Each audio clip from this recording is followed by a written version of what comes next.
Obrigado, agradeço Fernando, e coloco à disposição.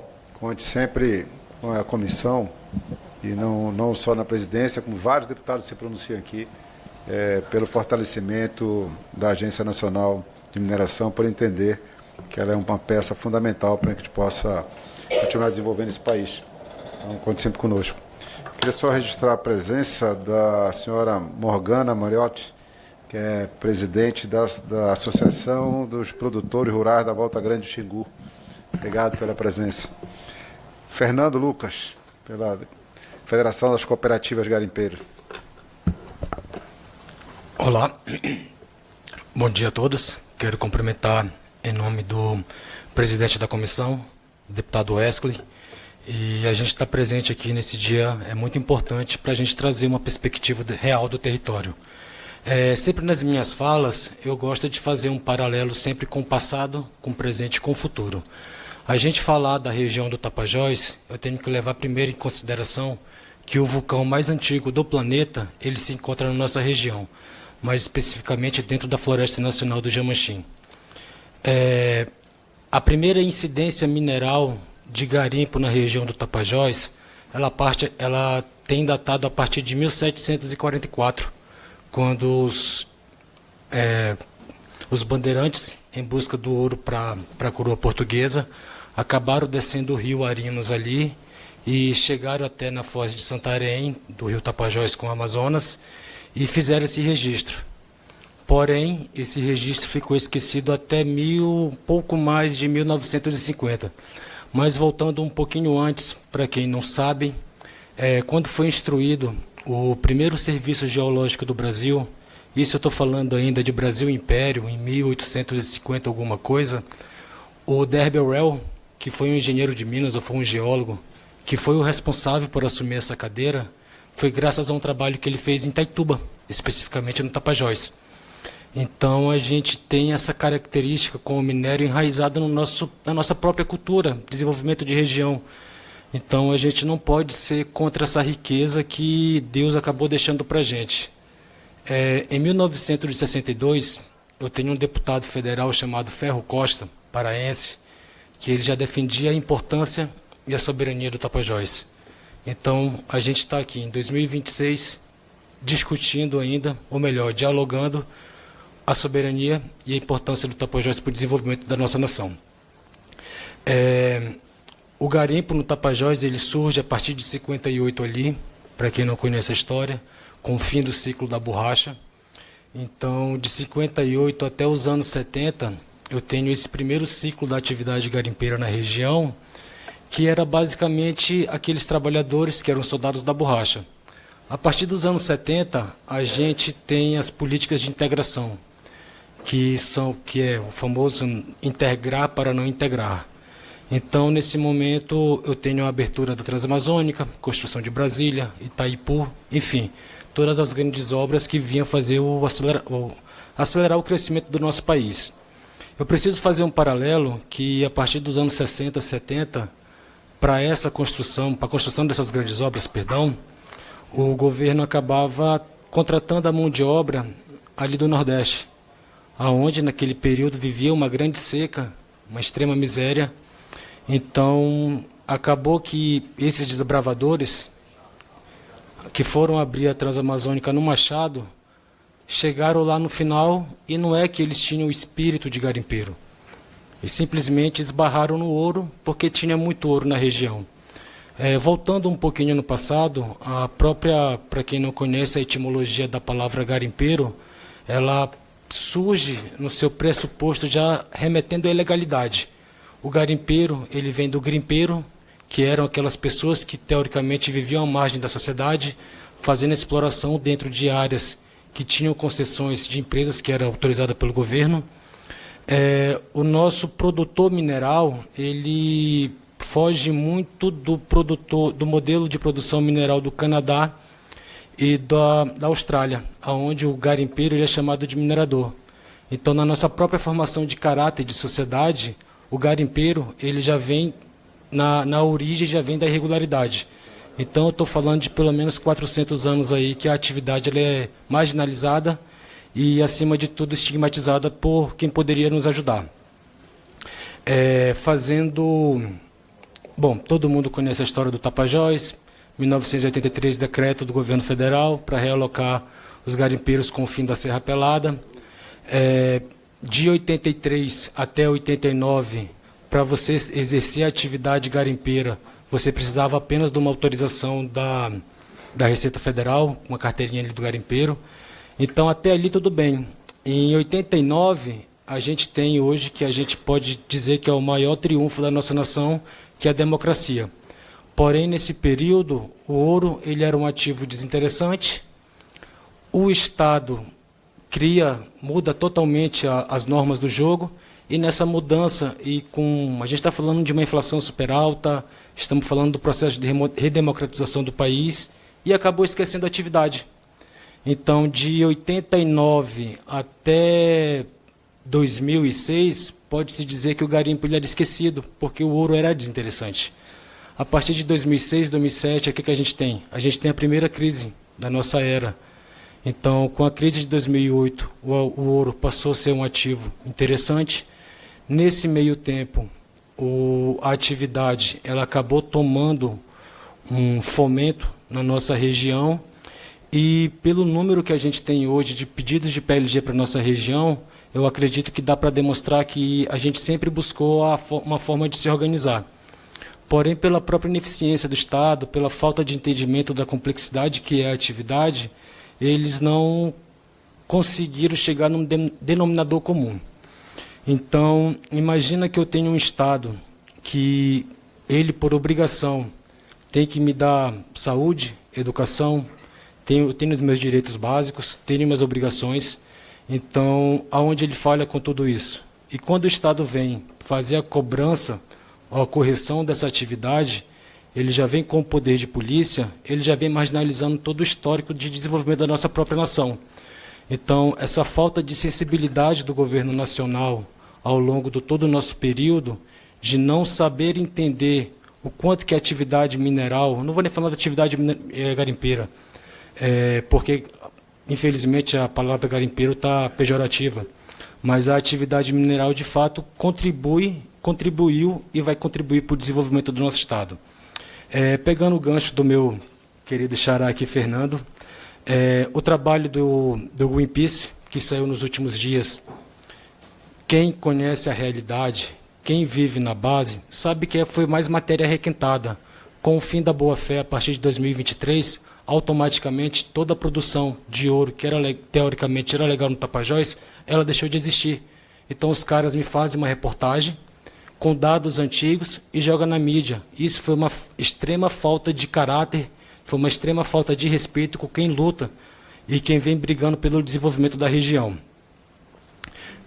O deputado Wesley, ele trouxe um equipamento que acredito que muitos não tenham conhecimento, o nome dele é retorta. Essa retorta ela foi desenvolvida pelo CETEM. O CETEM era como se fosse a nossa Embrapa. E pegando o gancho da Embrapa, talvez a mineração não tenha a seriedade que precisa ter no Brasil hoje, porque a gente não tem uma Embrapa da vida dentro da mineração. Então, Ricardo, aquele equipamento que o Wesley trouxe, esses dados que eu estou falando para você, foi um estudo que o professor Jorge de Tome, do Núcleo de Mineração Artesanal da USP, fez, que ele chega a recuperar até 98% do material. Então, de 100 gramas que eu estou usando com mercúrio, 98% eu consigo recuperar e os outros 2% ficam dentro do filtro, porque não consegue ainda fazer a recuperação total. Tem bastante uso disso, nos garimpos? Já existe muito, mas o problema é esse, porque o Estado nunca buscou, de fato, tentar entender como que a gente poderia construir a solução para esses problemas em conjunto. Pegando o gancho, nós temos hoje cooperativas dentro da nossa região que já fizeram a recuperação de mais de 400 hectares de área degradada. Pode parecer irrelevante pelo tamanho da atividade na região, mas a gente tem que entender que isso foi uma iniciativa própria. A gente vê propaganda da Vale, onde ela faz a recuperação de 50 hectares de área. Então, estou falando de uma pequena cooperativa isolada, de pessoas que acreditam no trabalho e no desenvolvimento da região, que recuperaram 400 hectares. Eu tenho cooperativa, no caso da Comidec, que o deputado Wesley trouxe, que eu sempre costumo acreditar que ela é um dos nossos maiores cases de sucesso dentro do Tapajós hoje, com uma ideia que já doou mais de 4.000 mudas para a recuperação desses garimpos, com uma ideia que fez a limpeza dos rios, reformou o posto policial, reformou a escola, na pandemia doou material de saúde. Então, muitas vezes, onde o Estado não consegue acessar, não vou falar nem por ineficiência, mas por interesses mais importantes em outras regiões, nós temos um cooperativismo hoje consolidado dentro do Tapajós. Não estou falando que o cooperativismo ele é 100%, como é que eu posso falar, seja 100%, a solução dos nossos problemas 100%. Porque assim como o próprio governo não consegue entender a complexidade que é a atividade garimpeira, o próprio sistema OCB hoje também não consegue entender como que o cooperativismo mineral pode se enquadrar. Então, a gente defende que o cooperativismo mineral volte a ser um ramo, não esteja inserido dentro do segmento, porque a partir do momento que eu tenho a seriedade do cooperativismo mineral, assim como eu tenho a do agro, eu consigo me posicionar de forma mais interessante, eu consigo buscar alternativas para poder minimizar o impacto da atividade dentro da região.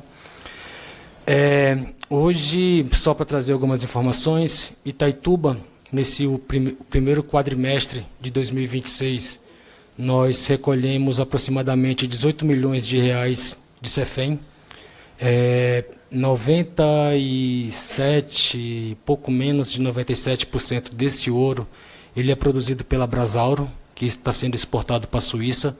Então, o ouro que é produzido no Tapajós hoje, ele consegue acessar mercados internacionais de grande relevância, que levam em questão a rastreabilidade, a certificação. Então, a gente tem essa prova que, se para o grande ele tem a oportunidade, imagina que para as cooperativas que têm a capacidade de se organizar, eu tenho o mesmo potencial de uma pequena mineradora. A gente não pode generalizar sempre que o garimpo ele sofreu um grande advento tecnológico, não é isso, gente. Para quem não conhece, eu aconselho procurar o estudo da Elisete Gaspar. Ela é uma tese de doutorado de 1991, de uma Universidade Federal do Pernambuco, se eu não me engano, onde ela faz justamente isso, a transição tecnológica do garimpo de 70 para o garimpo de 90. E se você ler esse material hoje, você vai ver a única coisa que entrou de fato dentro do garimpo foi só a PC, a pá carregadeira. Fora isso, toda a atividade ela se mantém a mesma. Eu sempre costumo bater na tecla que a ANM ela é a agência mais importante do país. A gente hoje está... Vamos imaginar o seguinte, gente. Imagina sempre que a humanidade ela passa por um salto tecnológico, a gente está contando com a mineração. Isso eu estou falando da idade da pedra, da idade do ferro, da idade do bronze. E, mais uma vez, a gente está sofrendo esse salto tecnológico e a mineração se faz presente. Eu estou em pleno momento de terras raras, inteligência artificial, e para tudo isso funcionar, eu preciso de minério. E o minério hoje ele está no nosso país. Nós somos um país, graças a Deus, um país muito grande, muito rico, porém muito pouco explorado. E quando é explorado de forma sem o apoio do Estado, acaba que é explorado de forma desorganizada. A ANM, tendo essa relevância toda, ela não consegue suprir a necessidade de organização. Então, eu faço uma pergunta, uma ANM fraca hoje, ela é interessante para quem? Porque para o pequeno garimpeiro não é. Porque o pequeno garimpeiro ele não consegue se regularizar no Tapajós.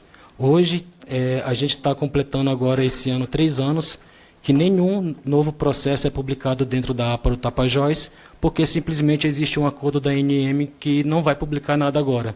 E o que eu vou fazer com essas 40 mil pessoas que estão lá dentro? Eu tenho cooperativa, um exemplo que eu dou aqui, a Coimiabra, que é uma cooperativa da Água Branca, onde as pessoas vêm segurando a cooperativa há mais de ano e eles não conseguem que a área que eles têm interesse em trabalhar seja de fato homologada, porque a ANM não avalia. Então, a defasagem que tem dentro da ANM hoje, se o problema é dinheiro, gente, isso daí eu bato no peito com o maior orgulho e falo que se deixar a gente trabalhar, a gente tem condições de botar dinheiro nos cofres públicos. Dentro do programa do Ouro Sem Mercúrio, no trabalho que eles fizeram no Tapajós no passado, a gente está falando somente na província mineral de 30 mil empregos que eu consigo trazer para a formalidade e a contribuição anual de torno de 1,2 bilhões, caso a gente chegasse em 100% da nossa capacidade. Mas eu costumo dividir isso para 4. Então, dentro de 4 anos, se o Estado quiser resolver o problema do garimpo, ele consegue resolver em 30 dias, desde que haja uma boa vontade e o interesse de todos aqueles que lutam por um futuro mais sustentável para o nosso país. A gente entende a complexidade que envolve o mercado do ouro, o comércio, e nessa nova construção da mineração artesanal em pequena escala para o Tapajós, não vou falar nem para o Tapajós, mas eu vou falar para a Amazônia, de forma geral, a gente acredita que precisamos superar alguns estigmas. E o ouro, ele não pode ser apenas tratado como um ativo financeiro, como uma mercadoria que é fácil de ser transportada com um grande valor agregado. Hoje a gente defende não o ouro amarelo, não o ouro dorê, mas a gente defende o ouro ativo verde, que a partir do momento que eu possa tirar da natureza aquele bem mineral, mas que eu possa devolver com saúde, com educação, com infraestrutura, para aquelas comunidades que ali vivem. Porque eu sou filho daquilo dali, meu avô chegou ali no Tapajós na década de 70, abrindo a Transamazônica no Machado. A minha família detém uma área de garimpo há mais de 50 anos e a gente não pode explorar o subsolo porque o requerimento ele pertence a uma mineradora aqui do Goiás. Então, o próprio modelo de legislação que a gente tem dentro do país hoje, ele já empurra quem foi direcionado para aquela região como ilegal. Então, se o Estado vai chegar sempre me tratando de forma marginalizada, talvez é mais fácil, porque eu não sabendo quais são os meus direitos e como me posicionar, ele me tratar como um bandido e me colocar no mesmo balaio. Só pegando o gancho também aqui do deputado Esclin, existe uma ação pública hoje que o Ministério Federal ele move contra o ICMBio e contra a ANM, aonde eles pedem esse cancelamento e nesse mesmo processo eles pedem uma multa de 100 milhões. Então imagina que o próprio Ministério Público, as pessoas que estão ali não é interessante. É como se todo mundo que tivesse ali porque quer. Mas eu garanto para vocês que 70% de que estão ali hoje, eles querem trabalhar legal e 50% são pessoas que foram lá nesse primeiro movimento.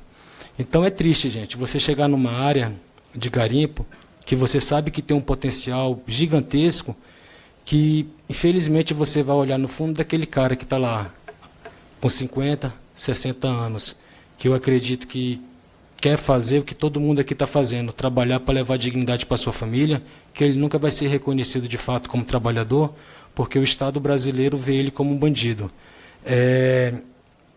Peço perdão para os agentes públicos, para quem é concursado, mas, gente, sabe quem é que vai salvar a Amazônia de verdade? Não é um cara que passou no concurso público, que vai descer de rapel, de helicóptero, achando que é uma série da Netflix. Quem vai salvar a Amazônia de verdade é quem está lá dentro, no território, desde que tenha a capacidade de ser ouvido e de construir uma política pública de fato que venha desenvolver a atividade. E quero fazer um convite a todos que tiverem a oportunidade de não passar um dia, não passar 2 dias, mas de passar 50 dias com a gente lá dentro, para a gente avaliar uma área, fazer uma sondagem, dar entrada no processo minerário, para vocês verem quanto tempo leva. Mas, enquanto isso, vocês ficam sem receber e ficam na expectativa daquilo, para ver se vocês não fariam o possível para poder levar dignidade para a família de vocês. Agradeço a atenção de todos. Muito obrigado. Obrigado, Fernando.